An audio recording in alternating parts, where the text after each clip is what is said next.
a sua Bíblia comigo no Evangelho de Mateus, capítulo 24.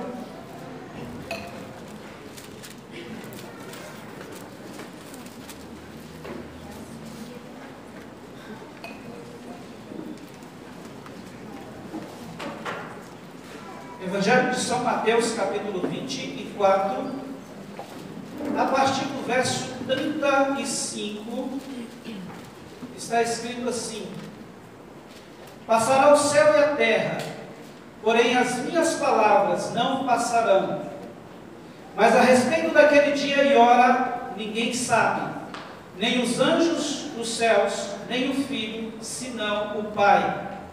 Pois assim como foi nos dias de Noé, também será a vinda do Filho do Homem.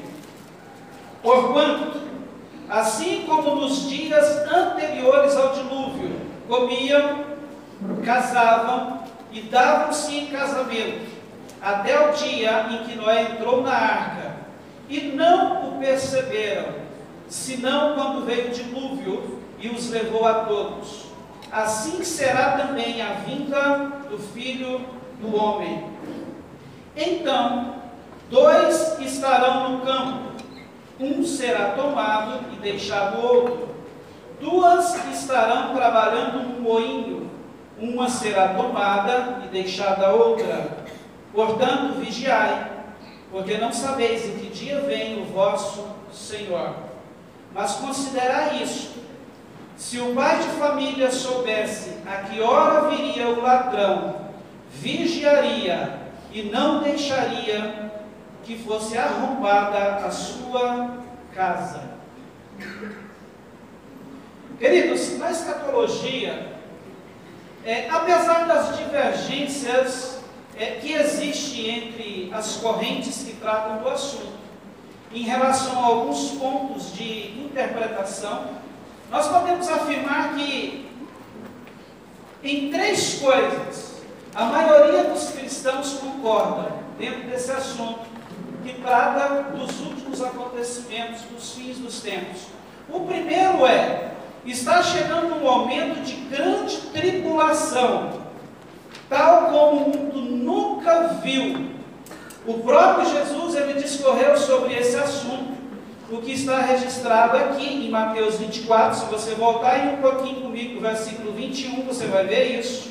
Jesus disse assim: porque nesse tempo haverá grande tribulação, como desde o princípio do mundo até agora não tem havido e nem haverá jamais. Ele fala de um momento que virá sobre a terra, de terrível tribulação. Todo mundo, a maioria dos cristãos concordam com isso. O segundo é o arrebatamento, que será uma repentina transição da mortalidade para a imortalidade. Isso, claro, para os cristãos. E podemos conferir isso aqui em Mateus, nesse texto que nós lemos.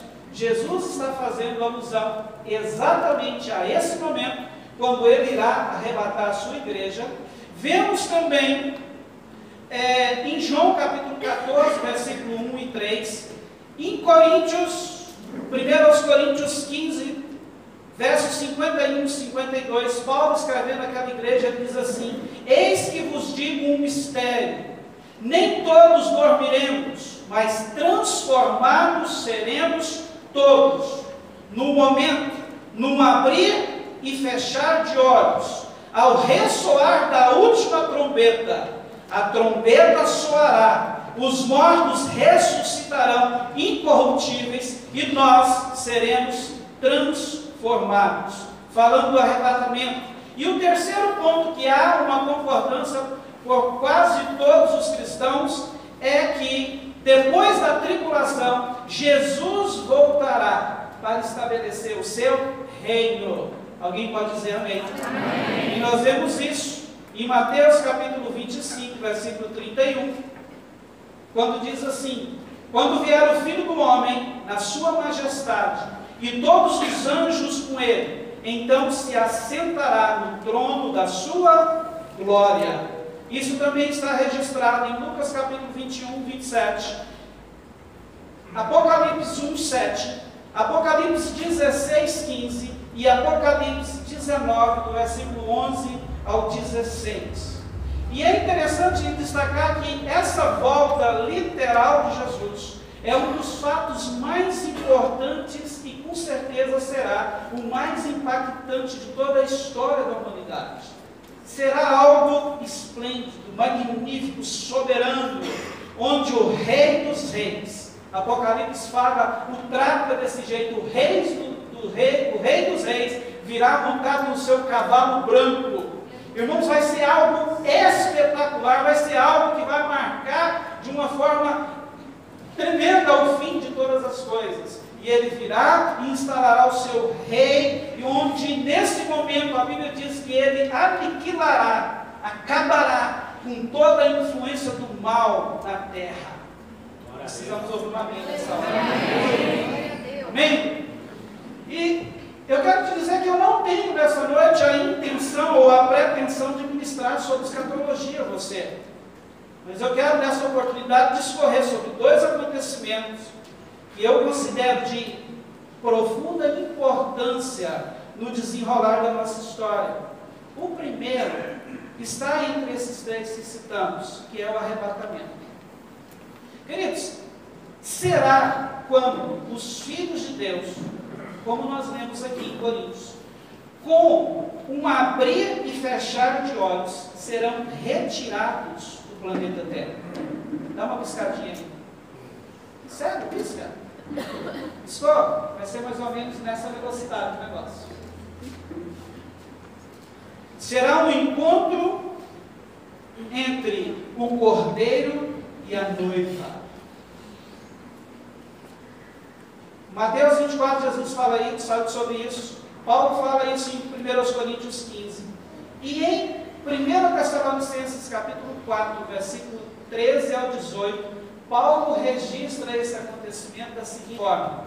Olha só. Não queremos, irmãos, que sejais ignorantes com respeito aos que dormem, para não vos entristecerdes como os demais que não têm esperança. Pois, se cremos que Jesus morreu e ressuscitou, assim também Deus, mediante Jesus, trará em sua companhia os que dormem. Ora, ainda vos declaramos por palavra do Senhor isto, nós, os vivos, os que ficarmos até a vinda do Senhor, de modo nenhum precederemos os que dormem. Porquanto o Senhor mesmo, dada a sua palavra de ordem, ouvida a voz do arcanjo e ressoada a trombeta de Deus, descerá dos céus, e os mortos em Cristo ressuscitarão primeiro. Depois nós, os vivos, os que ficarmos, seremos arrebatados juntamente com Ele, entre nuvens, para o encontro do Senhor nos ares. Assim estaremos para sempre com o Senhor. Consolai-vos, pois, uns aos outros com estas palavras. E o que é interessante quando nós falamos e pensamos acerca do arrebatamento, é que, pelo que os textos que nós lemos, pelo que foi narrado, nós não sabemos quando será. Mas se formos observar o que Jesus falou no capítulo 24 de Mateus, a partir do versículo 3 até o versículo 14, quando ele fala ali dos princípios, ou do princípio das dores, a conclusão que nós chegamos é que parece que não tem mais nada a acontecer. Quando você lê esse texto e compara com a situação que o mundo vive hoje, o entendimento que se tem é esse. Eu penso que não tem mais nada para acontecer. E quando nós pensamos assim, comparando a Bíblia com o mundo, com aquilo que nós estamos vivendo, logo nós concluímos, então isso pode acontecer a qualquer momento. Porque a situação do mundo, você há de concordar comigo que ela está complicada. E diante, queridos, desse entendimento, nós estamos preparados para esse arrebatamento? Eu e você estamos preparados? Pensa uma coisa, e se se antes dessa reunião terminar, se isso acontecesse, será que esse dia de hoje seria o melhor dia da nossa vida? Ou será que viveríamos o pior pânico de toda a nossa história? Algo que me assusta nesse tempo que nós estamos vivendo é que, quando nós paramos para olhar para a igreja, para a vida dos cristãos, o que parece é que a maioria de nós não tem levado tão a sério a possibilidade real do arrebatamento.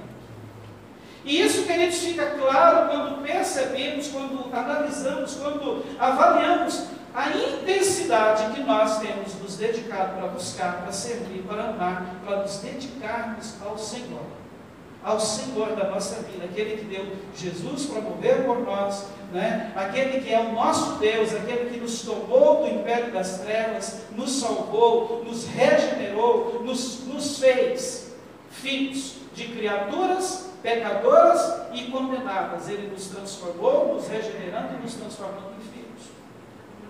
É algo assustador, porque há uma verdade: o arrebatamento vai acontecer, e pode ser que isso aconteça até mesmo antes dessa reunião acabar, ou a qualquer momento, e parece que a maioria de nós não temos dado tamanha importância para isso.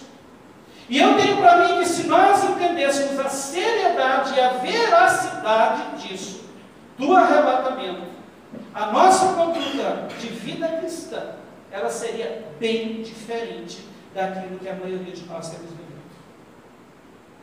Talvez até no final você vai entender melhor.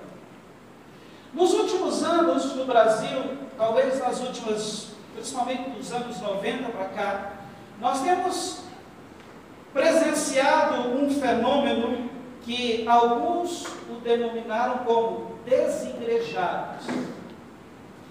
E, queridos, e isso tem crescido muito, não só no Brasil, mas também no mundo. Para você ter uma ideia, a última pesquisa nos Estados Unidos, dentro das universidades, constatou que 60% dos jovens cristãos estão abandonando a sua fé, estão abandonando a vida de igreja. 60% dos jovens americanos, dos cristãos. No Brasil, a informação talvez mais exata que temos, ela ainda é de 2011, que foi uma pesquisa feita pelo IBGE, e naquele ano a estimativa era de que o número de pessoas cristãs que se declararam parte dessa turma já ultrapassava 4 milhões de brasileiros. Eu estou falando de 2011, há 8 anos atrás. Os anos se passaram, a pesquisa ficou lá atrás, e o que eu penso hoje é que, se nós formos considerar os fatores que eles alegam, que essa turma alega de serem motivos para viverem fora do contexto de igreja, e se formos considerar também outros fatores que também podem nos identificar, eu tenho para mim que esse número aumentou de uma forma muito considerável no Brasil. Para falar a verdade, eu não tenho nem condições hoje de trazer para você uma ideia. 10 milhões? 12, 15, 8, eu não tenho ideia. Mas eu penso que esse número aumentou de uma forma bem considerável. E essas pessoas, queridos, os desigrejados, na essência, são aquelas pessoas que, por algum motivo pessoal, ou por alguma decepção que viveram no contexto da igreja institucional, elas começaram a pensar e a pregar e a ensinar e a acreditar que não há necessidade de se congregar, de fazer parte de uma igreja. Mas quando você olha para aquilo que a palavra de Deus diz, principalmente para os ensinos de Jesus, nós de cara entendemos que isso não passa de uma artimanha de Satanás para enganar, ludibriar os corações das pessoas. E o texto que eles usam como base, o texto mais forte que eles usam, é Mateus 18, 20, que é aquele, é muito cômodo isso, né? O texto, Jesus diz assim: onde estiverem 2 ou 3 reunidos em meu nome, ali eu estou no meio deles. Legal isso, né? É verdade, Jesus disse isso. Agora nós precisamos entender qual é o contexto que esse texto foi usado. E olha só, palavras proferidas pelo próprio Jesus. Mas o contexto dessa palavra, se você ler os versículos anteriores, eles estavam se referindo a algo que aconteceria dentro da igreja, e uma igreja como uma instituição organizada. Veja o que Jesus disse quando ele falou sobre isso. Ele estava falando, na verdade, de um irmão que porventura viesse pecar dentro da igreja. Ok? Jesus está falando nesse contexto aqui, ó, de igreja, de congregação. E ele disse assim: se algum irmão for pego em alguma falta, você vai até esse irmão e exorta-o. Se ele te ouvir, você ganhará o teu irmão. Se ele não te ouvir, chama uma ou 2 testemunhas, volta até esse irmão e admoesta-o de novo. Se vocês o ganharem, se ele se arrepender, vocês o ganhou. Agora, se ele não se arrepender, traz o assunto para a igreja. E no final, ele pega e usa essa expressão: onde estiverem 2 ou 3. Ele está se referindo exatamente ao irmão que começou a admoestação, mais uma ou as 2 testemunhas. Ele está se referindo a essas 3 possíveis pessoas que podem se unir diante de um propósito em torno do nome de Jesus, para ajudar um irmão da igreja que foi pego em alguma falta, em algum pecado. Ele não está ensinando que eu posso me unir com você e criar algo que não tem fundamento na sua palavra, que não tem fundamento nos princípios que ele mesmo estabeleceu para a sua igreja, para a sua família. Amém? E, queridos, esse grupo ele cresce mais ainda quando nós pensamos, preste atenção nisso comigo, naqueles irmãos que até fazem parte de uma igreja, que até frequentam uma igreja, que até vêm a uns cultos de vez em quando, mas que de maneira nenhuma se comprometem com a igreja. Esse número ele aumenta terrivelmente quando nós colocamos junto esses irmãos, esses cristãos. É aquele tipo de crente que acha assim, ó, não, eu vou na igreja só de domingo, para mim basta. Eu vou lá, eu vou receber uma palavra, eu vou ser edificado, abençoado, beleza, ok, Deus vai falar comigo uma vez por semana. Tem alguns que pensam que é suficiente de 15 em 15 dias, tem outros que acham que é suficiente vir à igreja mensalmente e não tem compromisso nenhum com a igreja, não tem relacionamento nenhum com o corpo de Jesus. Imagina, deixa eu dizer algo para você: a igreja brasileira nunca esteve tão cheia de gente como tem estado nos últimos anos, mas nunca tivemos um número tão alarmante de cristãos que não têm compromisso com a igreja como nós também estamos vendo nos últimos anos. Reuniões lotadas, mas de pessoas que não querem, em boa parte, se comprometer com a igreja. E automaticamente, quando você não se compromete com a igreja, com o corpo, você não está se comprometendo com a cabeça, que é Cristo. Isso é algo muito sério, é algo que nós precisamos pensar. Ser igreja é fazer parte de um corpo, ok? É fazer parte de um corpo que tem vida e que vive por um propósito. Quando você lê o capítulo 15 do Evangelho de João, você vai ver Jesus dizer assim: eu sou a videira verdadeira e meu pai é o agricultor. Todo ramo que estando em mim não der fruto, ele, o agricultor, pega esse ramo, limpa para que ele produza mais fruto ainda. Em Coríntios, capítulo 12, você vai ver Paulo usando exatamente a ideia de um corpo humano para falar da igreja. Ele disse que Jesus é o cabeça, a igreja é o corpo, Jesus é a cabeça e nós somos os membros. Se amputar um membro, um braço seu, se tirar ele do seu corpo, ele vai continuar sendo membro do seu corpo. Só que ele vai conseguir continuar recebendo direcionamento da cabeça do seu cérebro? Claro que não.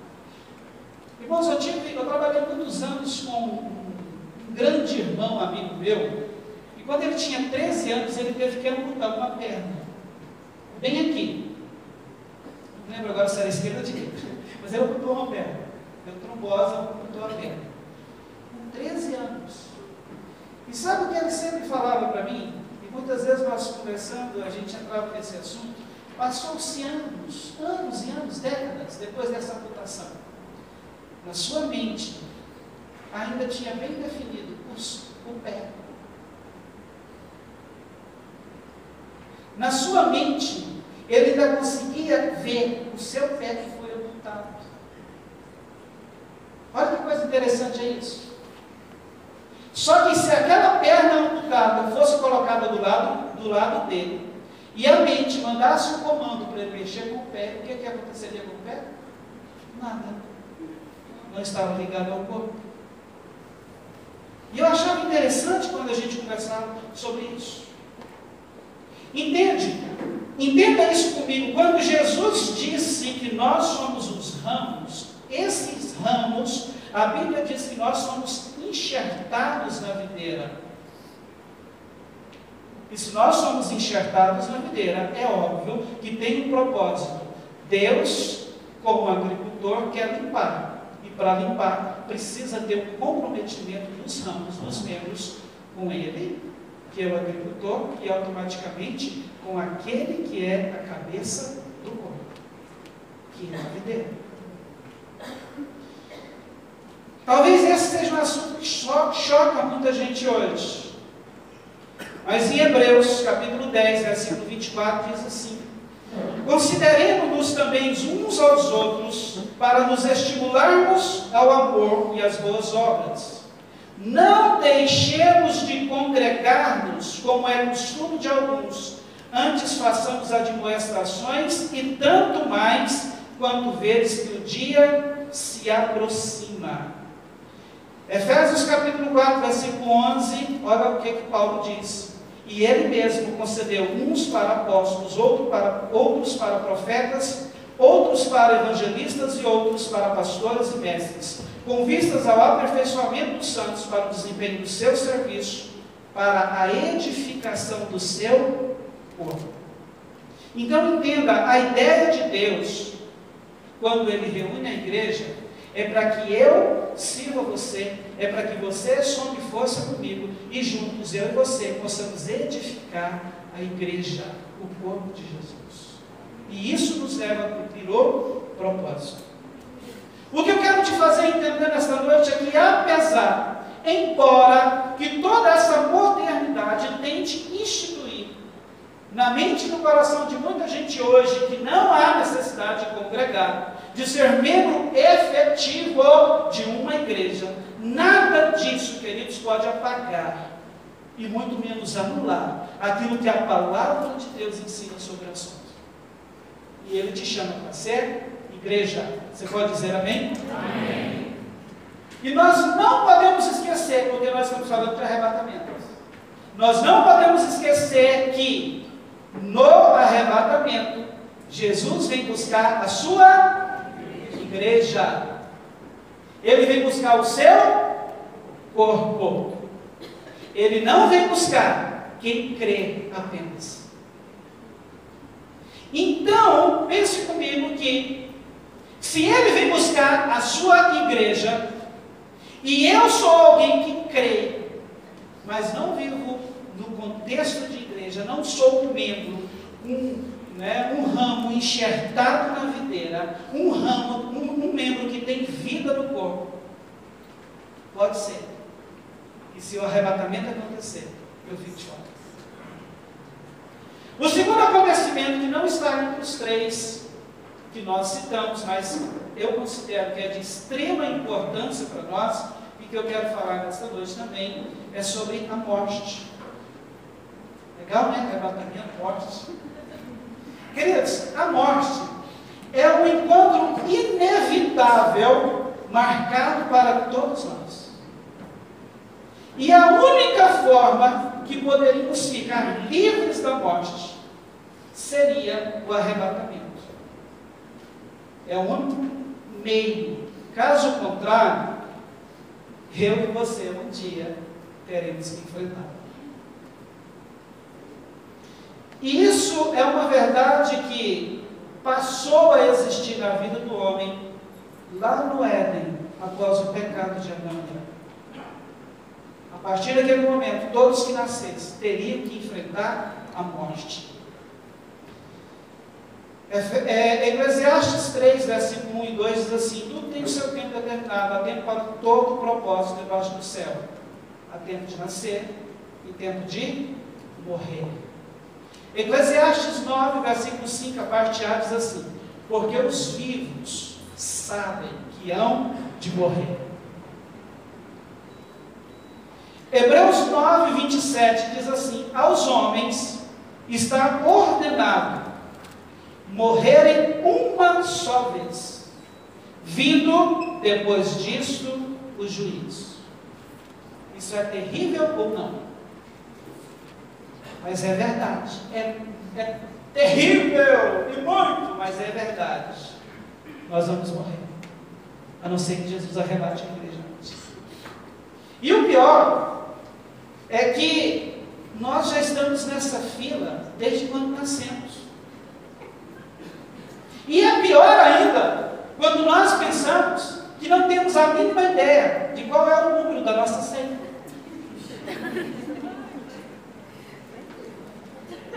Né? Conta-se que numa cidade do interior, um jovem rapaz recebeu uma notícia que dentro de alguns dias ele iria morrer. Olha, deixa eu te falar uma coisa: dentro de tantos dias a morte vai vir te buscar, então fique ligado, ela vai vir, ok? E os dias foram se aproximando daquela data marcada para aquele encontro. E como um bom brasileiro, ele começou a pensar: gente, está chegando, eu vou morrer, ela vai vir me pegar, o que é que eu vou fazer? Como bom brasileiro, ele pensou em dar um jeitinho, rabou a cabeça, mudou a forma de vestir, colocou um alargador na orelha, né? Mudou completamente o seu comportamento. E naquele dia ele se vestiu totalmente diferente, cabeça raspada, carequinha. Nasceu, ou amanheceu o dia, a noite não vinha, passou o almoço, nada. A viração do dia veio e nada aconteceu. Quando a noite chegou, lá, não veio, eu vou aproveitar a noite. Cidade interior, foi para uma festa. E mais tarde da noite, a morte chega na cidade para buscar o cara. É óbvio, em primeiro lugar foi na casa dela. É, claro, o cara está me esperando, ele sabe que hoje o nosso encontro. Ela chega na casa do cara, vazia, cadê o cara? E a morte começa a passear pela cidade, procurando o cara. Não encontrou lugar nenhum. Vai passando por uma rua, um local, uma grande festa, uma balada, a morte entra nesse local. Começa a passear no salão. Cadê o cara? De repente ela para num determinado ponto do salão. Gente, cadê ele? Cadê meu amigo? Cadê meu filé mignon de hoje? Ah, não está aqui. Vou levar esse careca aqui mesmo. Isso é só para quebrar o gelo um pouquinho, porque o assunto é pesado. Mas tem muitas pessoas que falam que no dia que seu dia chegar, não adianta, ela vai te levar. Agora, falando sério, escute isso. Em 2009, eu estava fazendo um evangelismo em determinado setor aqui em Goiânia. E a ideia é chegar nas casas, me apresentar como propagador do Evangelho, falar de Jesus. Eu me lembro que naquele dia, eu entrei numa casa e um senhor muito simpático, já de uma certa idade, me recebeu, me levou para a área da sua casa. Eu me apresentei e comecei a falar do plano de salvação para ele. Irmãos, falando do amor de Jesus, aquela coisa empolgada. E de repente esse senhor, como que se ele quisesse me dizer assim, espere aí que eu preciso te contar algo. Ele me interrompe e começa a me contar uma história verídica que aconteceu na casa dele há uma semana atrás. Ele diz assim: na sexta-feira da semana passada, o meu irmão que mora no interior faleceu. E eu juntei os nossos familiares aqui de Goiânia, peguei a minha esposa e o meu filho, fomos para o velório. O velório aconteceu de sexta para sábado e o sepultamento aconteceu no sábado à tarde. No culto fúnebre, isso ele me contando, havia um pastor ministrando. E ele pregava exatamente sobre isso que você está me falando, que a nossa vida aqui é muito curta, é passageira. E em um determinado momento daquele culto, ele virava para as pessoas e apontava o dedo nas pessoas e dizia: amanhã pode ser você, pode ser você, pode ser você, pode ser você. E quando ele apontou o dedo para o meu filho de 24 anos, o meu filho brincou. Eu não, ele sorriu e brincou com os colegas que estavam perto. Sepultamos o meu irmão e voltamos para Goiânia no final da tarde de sábado. No sábado, meu filho nem descansou, tomou um banho e saiu. Foi curtir com os amigos. Ele voltou, eu não vi que horas voltou. No domingo, eu e a minha esposa levantamos, tomamos café, ele não saiu do quarto. E como ele tem o costume de chegar tarde, eu achei que estava dormindo, estava descansando. O almoço ficou pronto, já ia dar meio-dia. E aí eu me preocupei, eu fui até o quarto para ver o que tinha acontecido com o meu filho. E pastor, ele estava morto. Isso é sério, isso é verdade. E segundo os médicos, naquela noite, ele deu um infarto fulminante. E meu filho só tinha 24 anos, o meu único filho. Queridos, a morte é algo terrível, que nós não gostamos de pensar e muito menos de falar dela. Mas é algo que nós precisamos considerar. Porque pode acontecer comigo e com você a qualquer momento. Independe de idade. Se você acha que tem ou tem saúde ou não. Ela pode acontecer a qualquer momento. E isso, queridos, precisa servir de alerta para nós. Por quê? Quando nós olhamos para o texto que lemos de Mateus 24, a gente entende que a condição apresentada nesse texto dele pode ser aplicada tanto em relação ao arrebatamento, quanto à morte. Pois ela também é tipo um fim de linha para mim e para você. Quando a morte chegar, cessou o tempo em que eu e você temos para nos preparar para a eternidade. Acabou.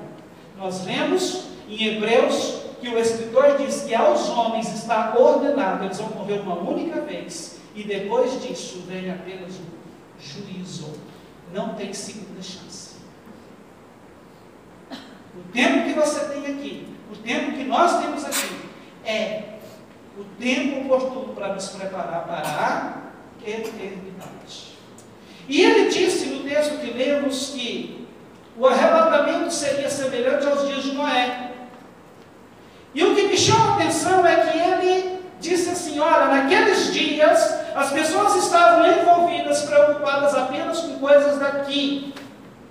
E elas não se atentaram para a condição espiritual que estavam vivendo. E assim não perceberam o terrível dia do dilúvio. até que a chuva caiu, a porta da arca foi fechada, e eles viram a grande destruição que sobrevieram à terra. Você consegue imaginar isso? E no versículo 39 de Mateus 24, ele diz assim: assim será também a vinda do Filho do Homem. E a lista de preocupações ou coisas em que a geração de Noé estava envolvida, Jesus narra ela assim: eles comiam, bebiam, casavam, davam-se em casamento, até o dia em que Noé entrou na arca, e não perceberam.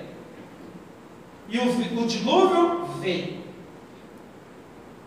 Isso precisa, queridos, chamar a nossa atenção.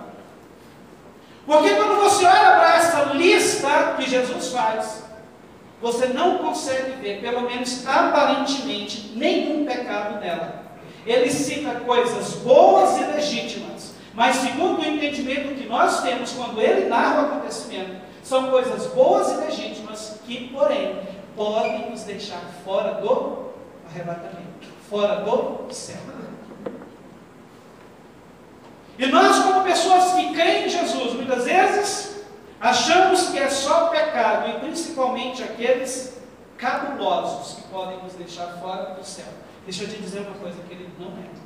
Até mesmo coisas justas, coisas necessárias na nossa vida, se nós não tomarmos o devido cuidado e colocá-las no seu devido lugar, elas podem nos deixar fora do céu.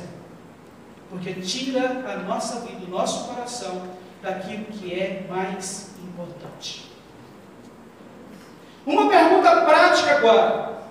Diante disso, há uma possibilidade real de um arrebatamento e também de um encontro marcado com a morte.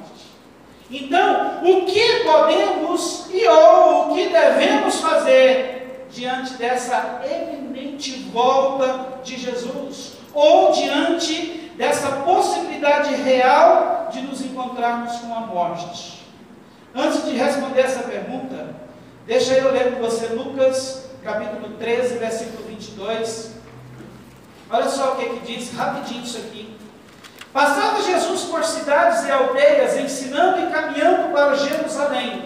E alguém lhe perguntou: Senhor, são poucos os que são salvos? Respondeu-lhes: esforçai-vos para entrar pela porta estreita, pois eu vos digo que muitos procurarão entrar e não poderão. Quando o dono da casa se tiver levantado e fechado a porta, e vós, do lado de fora, começardes a bater, dizendo: Senhor, abre-nos a porta, e ele vos responderá: não sei de onde sois. Versículo 26. Então direis: comíamos e bebíamos na sua presença, e ensinavas em nossas ruas.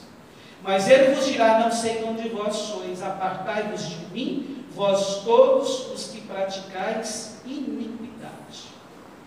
Quando você lê esse texto e você vê o diabo dessas pessoas com esse Senhor que fechou a porta, e você coloca a sua atenção nessas expressões: Senhor, nós comíamos na tua presença.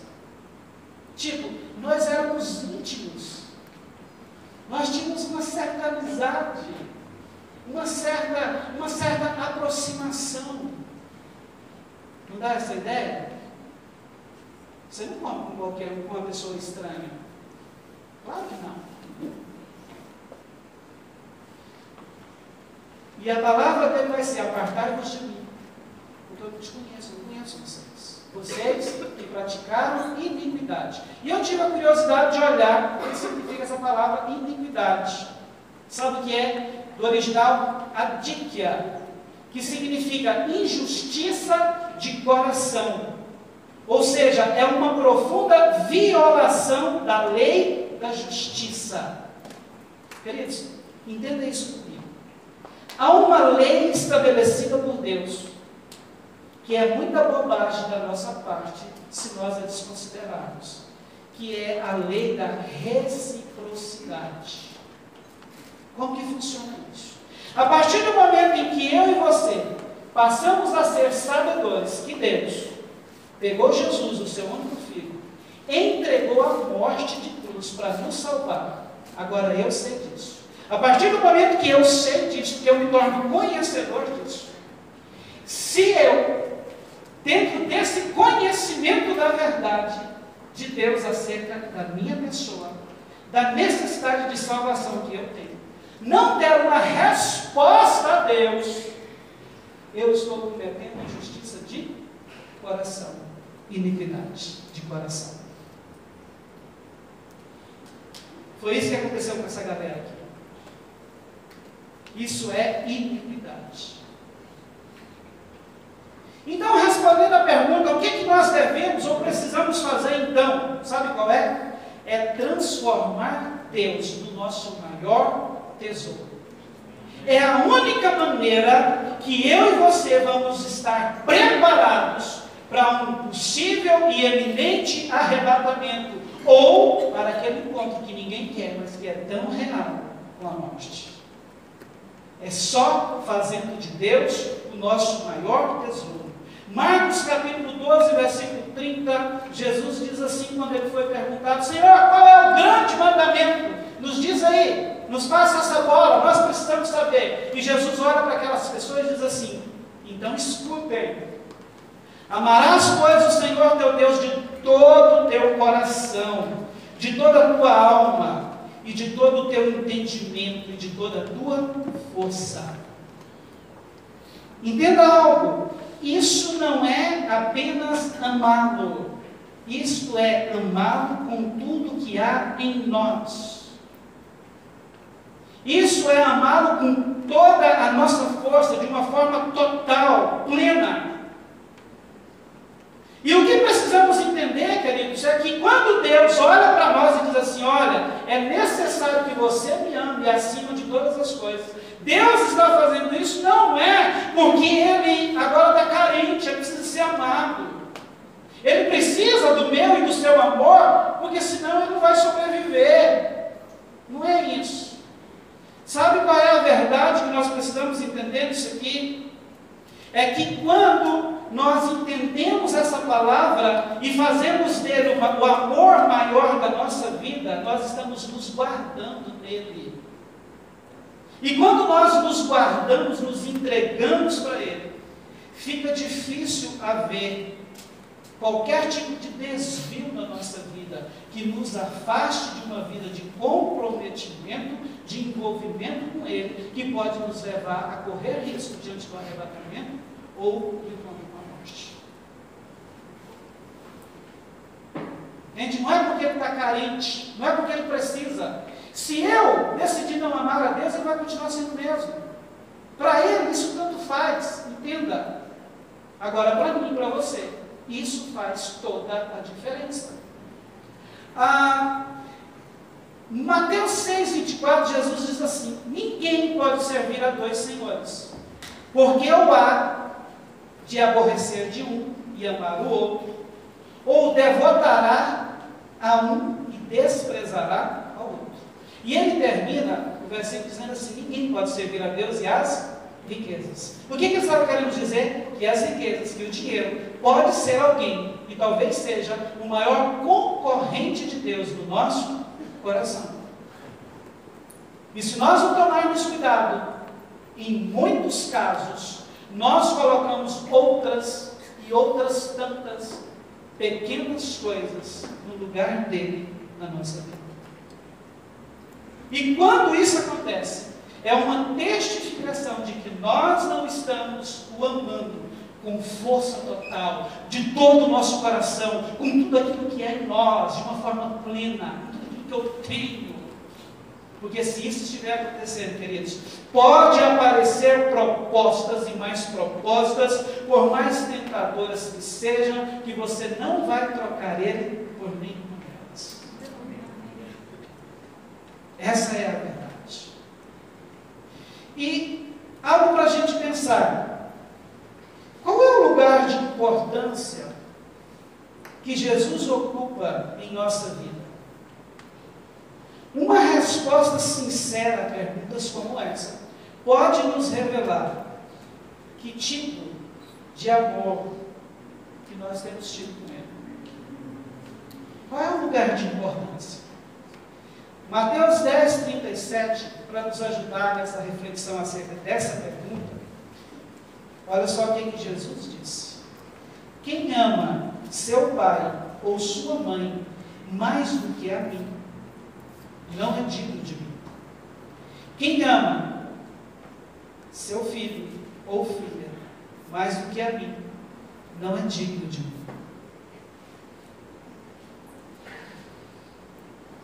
Quanto mais o buscamos, queridos, mais ele ocupa um lugar de direito na nossa vida, o centro, o trono. Quando Jesus fala sobre isso aqui, de pai, mãe, filho e filha, eu tenho 2 filhos. Eu tenho uma esposa que a amo. Eu ainda tenho mamãe e papai. Mas segundo o que Jesus me disse, nenhum deles pode vir antes dele na minha vida.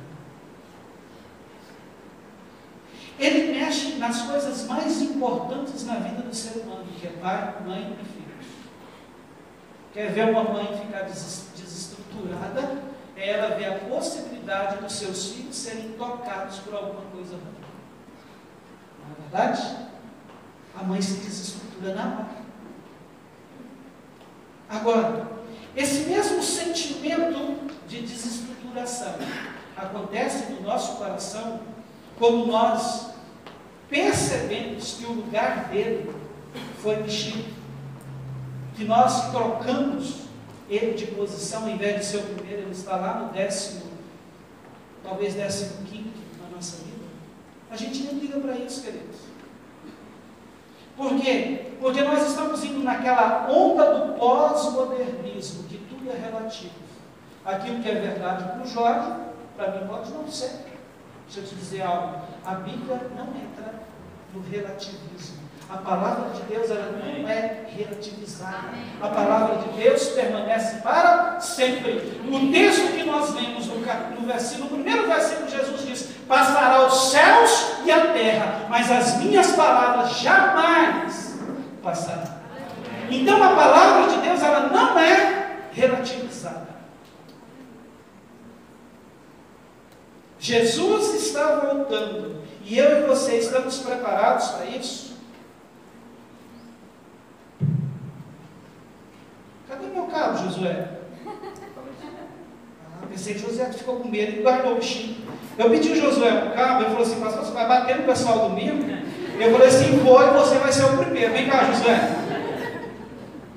Queridos, para a gente entender algo dentro disso, bagunça aqui, o Josué com medo de apanhar e roubou o negócio. Para a gente entender algo a mais dentro disso, deixa eu fazer uma ilustração com você, bem bacana, tá? Olha só, eu quero ler 3 versículos com você, não precisa você abrir, apenas me escuta. Lucas 17:33, Jesus diz assim: quem quiser preservar a sua vida, perdê-la-á. E quem a perder, de fato, a salvará.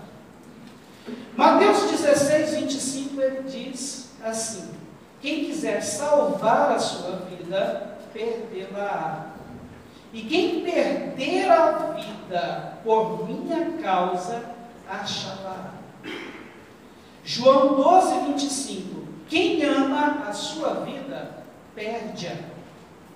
Mas aquele que odeia a sua vida neste mundo, preservá-la para a vida eterna.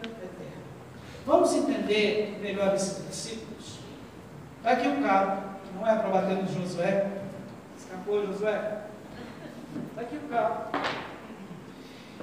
Vamos pensar comigo que esse cabo seja a eternidade, seja a sua vida, que é eterna.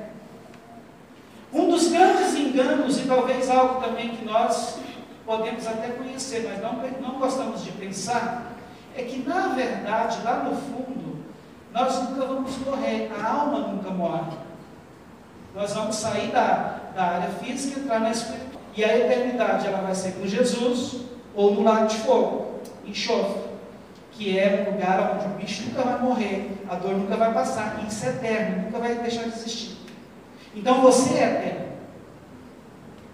E para que esse cabo fosse pelo menos o início dessa eternidade, pense comigo que ele teria que dar trilhões e trilhões de volta na Terra. Isso seria apenas o início da sua vida eterna, da sua eternidade.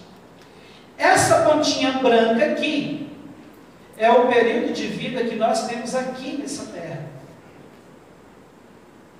Segundo dados do IBGE agora de fevereiro de 2019, para quem nasce neste ano, a estimativa de vida do brasileiro para mulheres é de 80 anos e para os homens 73.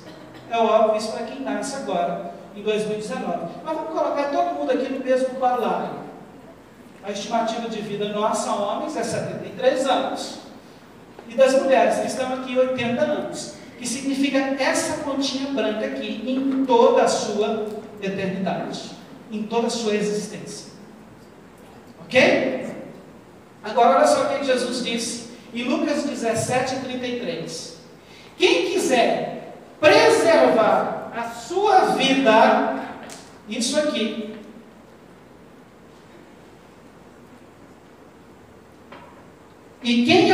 olha só, ele diz assim, quem quiser preservar a sua vida, a eternidade, a perderá. Ok? Quem quiser preservar a eternidade, vai perder isso aqui. E quem perder isso aqui, de fato, a salvará. Lucas 17:33. Mateus 16:25. Quem quiser salvar a sua vida, a perderá. E quem perder a sua vida por minha causa, a achará. É isso que está querendo dizer. João 12:25. Quem ama a sua vida, perde-a. Ok? Mas aquele que odeia a vida neste mundo, preservará para a vida eterna. Sabe qual é o nosso pior problema? É que nós estamos vivendo como se a nossa existência fosse apenas isso aqui. E não é. Nós estamos vivendo como se tudo o que nós tivéssemos fôssemos 80 ou 70 anos de existência. Então, queridos, o objetivo dessa palavra nesta noite não é trazer peso para a sua vida, mas é desafiar você a decidir amá-lo, a ponto que ele se transforme no maior tesouro da sua vida. Mais importante do que o seu filho, sim. Mais importante do que a sua esposa, do que os seus negócios, do que o seu dinheiro, do que você mesmo. Entende? E deixa eu te dizer algo, amar a Deus é uma decisão. E se eu e você ainda não temos amado desta forma, é porque nós nunca decidimos por isso. Porque se um dia houver decisão, eu vou amar a Deus, eu vou me entregar, eu vou buscá-lo, eu vou entender Deus, eu vou conhecer Deus, eu vou orar mais, eu vou ler mais a Bíblia, realmente eu vou fazer parte de uma igreja como um membro efetivo. Eu quero isso para mim, porque eu não quero ficar fora do arrebatamento. Você consegue. Nós não conseguimos, porque nós, na maioria das vezes, não decidimos por isso. E para terminar, há uma verdade clara: o arrebatamento pode acontecer, a morte pode chegar, e aí? Você vai continuar correndo risco? Nas duas hipóteses, eu não quero, mas não quero mesmo. Entende? Por quê? Eu entendi que o tempo que eu tenho para garantir vida na eternidade é essa vida que eu tenho aqui. O dia que esses olhinhos fechar, queridos, acabou. Acabou. Eu e você não teremos mais chances. E eles podem se fechar a qualquer momento. Quando o arrebatamento chegar, eu não sei se terá salvação, possibilidade de salvação depois, se eu ficar.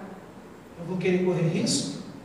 De jeito nenhum. Eu vou dedicar a minha vida para amar a Deus, para me esconder nele, porque se eu arrebatar a igreja, eu quero dormir com ele, como Paulo diz em Tessalonicenses. E se, queridos, o arrebatamento chegar, eu quero subir com ele. Se a morte chegar, eu quero dormir esperando o arrebatamento. Eu não vou correr risco, porque eu sei que é a palavra dele, e segundo o que ele disse, isso não vai passar, vai acontecer. Se ele disse, tenha certeza disso. Você pode ficar de pé?